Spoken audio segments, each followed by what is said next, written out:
Some of my favorite lesser-known fairy tales are what I like to call Bible fan fiction. People make up their own folk stories about those stories, like this Jewish fairy tale called The Giant and the Flood. And I think this illustration's all you really need to know you should listen to this one. Most people are familiar with the story of Noah. It's all over like little kids' toys and coloring books and stuff, even though it involves God committing genocide. But if you don't know, God has decided Noah and his family are the only pure people left. He wants to drown the rest of the earth, and so they have to build this giant ark where they're going to save themselves and two of each animal and then repopulate the earth after the flood. This story starts when they're gathering all of the animals, and Noah thinks to himself, I wonder how I shall obtain a unicorn. Because apparently all the other animals came on their own, but not that one. Then he hears a voice boom, I'll bring you a unicorn, and he looks up and it's this giant, a giant he knows named Og. Ancient giants exist elsewhere in Jewish folklore, and they're bad. So Noah feels justified saying, no, you are a demon and not a human being. I'm not going to deal with you. The giant's like, please, I want you to save me from the flood in return for this unicorn. And Noah's like, well, the flood isn't going to kill you. You're too big. And he's like, yeah, but it's going to destroy all life. I won't have anything to eat. Noah does not make the deal with him, but on the day of the flood, he shows up with the unicorn anyway. And yes, the unicorn is as big as a mountain. Noah's like, okay, well, I want to save the unicorn, so I guess I can tie it to the boat, and that way it can like stay with us and I can feed it from the boat so it doesn't starve. So Og jumps on the unicorn and he's like, ha ha, if you're gonna feed the unicorn, I'm gonna grab some of its food and I'm gonna survive. Noah's like, all right, I will feed you, but you have to promise to be a servant to my descendants from now on. And he's like, all right, deal. When the flood goes away, the giant's like, all right, I'm going on my way too. And Noah's like, you gotta serve me. I gotta go around the whole world, giant, and I've gotta like replant everything. I want you to carry the big bag of seeds and help me replant the whole world. And the giant's like, oh, okay.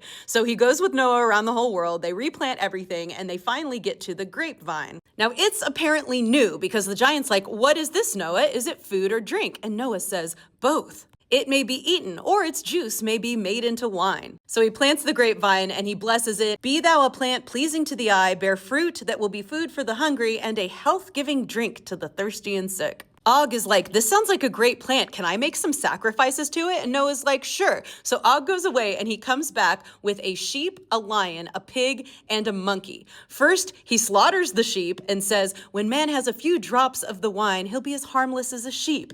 And then he kills the lion and says, he has a little more, he'll be as strong as a lion. But then he kills the pig and he says, when man has too much though, he's going to become a beast like a pig. And even too much more, kills the monkey, he will behave foolishly like a monkey. And that is why, to this day, too much wine makes a man silly, according to the story. Now, canonically, Noah does invent wine, and we'll get to that in a minute. But first, back to Og. He continues serving Noah and then his descendants. When Moses is leading the Israelites to come to Canaan and like take over and make it their land, Og forgets his promise and goes to work for the Canaanites. He's like, don't worry guys, I'll kill all those Israelites in one blow. And so he lifts up a whole mountain to smash them with. But the mountain was full of grasshoppers and ants who bored many tiny holes into it. And when he raised the mass over his head, they crumbled and fell all over him. He's like jumping up and down and dancing with dirt and insects all over him. And so Moses comes up to him with a sword, wounds him in the ankle mortally, and Og dies. Thus, after many years, did the terrible giant perish for breaking his word to Father Noah. But back to the wine, because it's one of my favorite lesser-known stories in the Bible.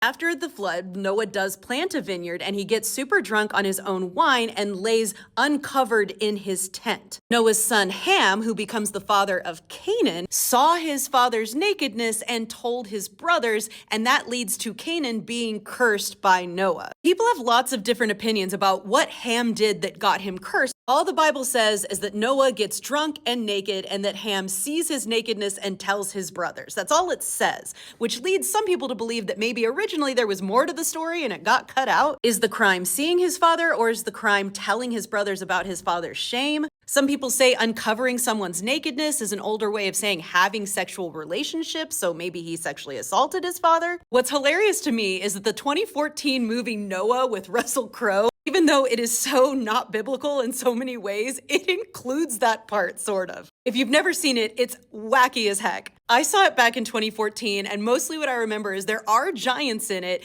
and that Emma Watson's character is in love with Logan Lerman, who I think he's Ham. Like, she's good and righteous, but Noah doesn't want to bring her on the ark because she had an injury when she was younger that made her barren. And like, the whole point is that they need to reproduce.